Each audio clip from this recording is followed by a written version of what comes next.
What is up, everybody? And this is Retro Outside the Box, and we have got a new show for you today. We're going to be talking about the new episode of Gotham. So we're going to check it out right now. Gotham episode 7. Here we go. What's up, everybody? And this is Retro Road. This is Luke the Duke, guys, coming at you. Man, Gotham. Holy shit. Penguin's umbrella, man. That's all I gotta say. I've been saying this since the show came out, man. This should just call the show King. At this point, you really should. This is call the show King. I mean, you know, there's so many facets and so many things. You know, there's still so many things going on in Gotham, and this episode just pretty much lets you know everything that has been going on in these last 6 episodes up to the 7th episode has been the orchestration, the complete works of Oswald Cobblepot. Oh yeah, and Don Falcone. And it's just so crazy to think that just, like you said, throughout all these moving parts of Gotham that we've seen in the last 4 or 5 episodes or so, they've all been planned. And it's just a mind fuck. I don't know what else to say. It's you see that last 30 seconds of the episode, and it's, oh my god, holy crap! Everything you just knew went out the window. I mean, it just, you know, the show to me right now is just, it's like it's doing this. It's just steadily just the bar. Every episode is just higher and higher and higher. Yeah. You start out this episode. Oswald Cobblepot shows up at the police station, clearing Jim Gordon and clearing Harvey Bullock of his murder. Yeah, and practically. And even for just last episode, to leave it as a cliffhanger like that, I mean, right. For Fox, I hate you for doing that, but at the same time, you're a genius for doing it. How could you not have watched this next episode? It's probably right now my favorite episode, just because of how much it had to do with the Penguin and, you know, his involvement with everything, and how you find out when he shows up and he clears Gordon and Bullock, you know, that there's consequences of that too, because now Harvey and Jim have to face Falcone and Mooney. And they send, and at first Mooney tries to send her dudes, they fail epically. And then Falcone sends Zaz. And to me, that scene, which, spoiler alert, if you haven't seen the episode yet, oh well, it's on you. When he shows up at that police station and you really find out, like, y'all some just cowardly, crooked sons of bitches. Like, these cops got no heart, except for the captain. She tried to have a little heart, but, you know, he was like, go home, just leave, I got this. Oh yeah, we got 50-something cops standing in there, and he's just like, get out. And they get out. Yeah. I'm just like, wow, you know? So, I mean, you know, and not to take anything away from Victor Zsasz. I'm familiar with Zsasz from the comic books. He's a very interesting villain. But this is almost like proto-Zsasz. Like, this is him becoming the Zsasz that you will later know in the comic books. But just the whole story in this one was just, it was brilliant, man. It was well thought out. It was well executed. It was everything I wanted it It really was. be in an episode. And it just pushes it further. I mean, the whole episode, you're kind of thinking, okay, Penguin's kind of doing this, kind of doing that, moving like pieces around. But it's so much more. It's so much more than what you think it is. When you make the discovery that Penguin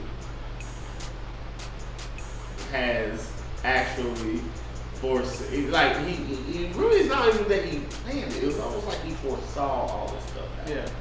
Yeah. And that it actually, everything is going exactly the way he said it was going to go. And everything is going down exactly the way because he knows people. Yeah. It's like he can read people to a point where he knows how to manipulate you because he knows what drives you. And he says that. Yeah. he actually says that in the episode, what drives a man, what drives a woman, what drives a person to do anything. And for him, it's his love for Gotham. He loves Gotham. Yeah. And I think that even just proves even more. Like you said it, and I mean Retro Rogue here. He's mentioned it multiple times that you've got Joker and Batman. And those are your opposites right there. And to Bruce Wayne, it's the Penguin. Yeah. His love for Gotham. Oswald Cobblepot. It's just he loves Gotham just like Bruce Wayne loves Gotham, but he wants to control Gotham, and he wants to, he understands that you can't always be a white knight. Sometimes you gotta do foul shit to get shit done. Barbara King kind of got on my nerves this episode. I love her to death. She's fine. I love looking at her, man. But oh God, I was just like, stupid girl.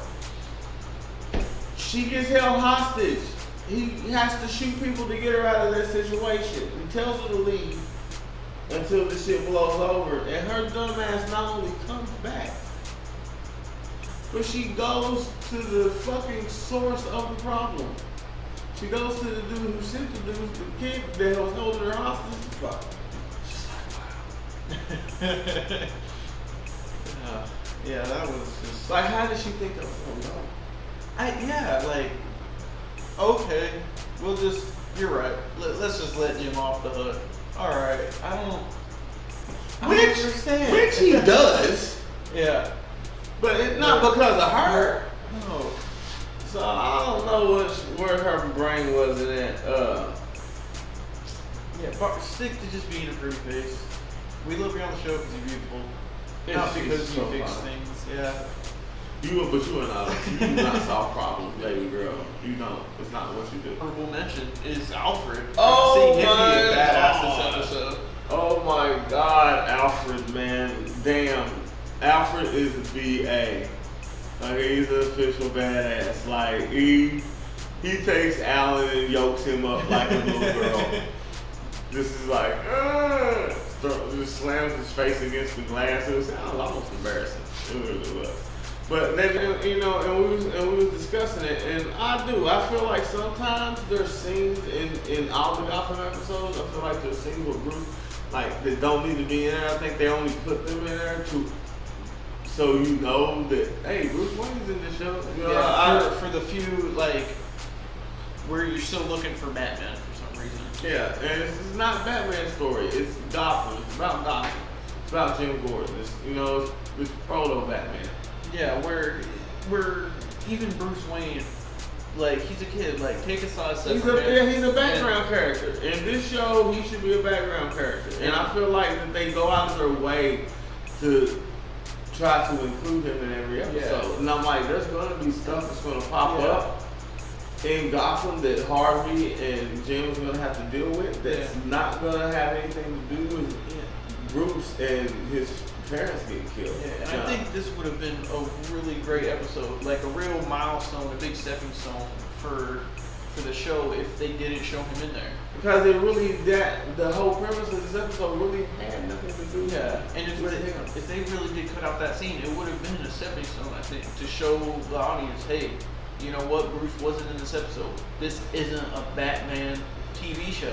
It's not about Bruce growing up and becoming Batman. It's about what happened in Gotham up until that point. Plus, leaving him out of an episode here and there makes it even more meaningful when you bring him back into an episode. Yeah. Being a cop or detective show, it was almost refreshing to where it wasn't just they're gonna go out and find another crime, find the bad guy, and that's your show. Yeah, and I like it too because this episode had a whole lot of kind of Easter egg droppies, and plus Victor's ass. You gave me another character from the comic book. That makes me happy. It's cool seeing all these kind of characters come in and out and go their way, but it's even better when you see, this is a major villain from, the Batman theology. A close examination of this episode, I'll give it a strong 5, man. I think it deserves a 5, if no other reason than just the story arc of the Penguin alone. the inclusion of another actual Batman villain into the show. It was well written. It just makes me more excited for every episode that comes out to. It really does. I mean, even with the little parts like we've discussed that didn't necessarily belong in the show, but they didn't break it down at all, and that was so great that they didn't break it down almost at all. Yeah, it's like it didn't need to be in there, but it being in there didn't hurt. Yeah, and I think with that, I mean, I have to agree with you. A nice solid 5. I think is perfect for this episode. Yeah, 5 across the board, man. So that's gonna do it for us for this episode. Also, I'd like to say that I know we got some more videos that we gotta get out to you guys. We're working on it. Just bear with us, Unfortunately, life gets in the way. It just happens, But just bear with us and we'll get those out to you guys. Check out. I will definitely be having some side reels coming at you this week. So with that being said, this is Retro Road. This is Luke Duke, guys, coming at you. And remember, man, it's the age of the geek, baby. We're gonna rule the world. Peace.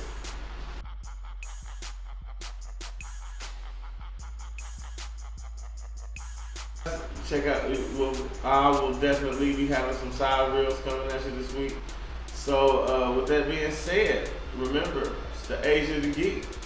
We're gonna rule the world. We're gonna do that again. Alright. So the laptop on us this time. it'll be alright. So all of a sudden it's gonna get real dimmer in the video. It's alright. It'll be okay.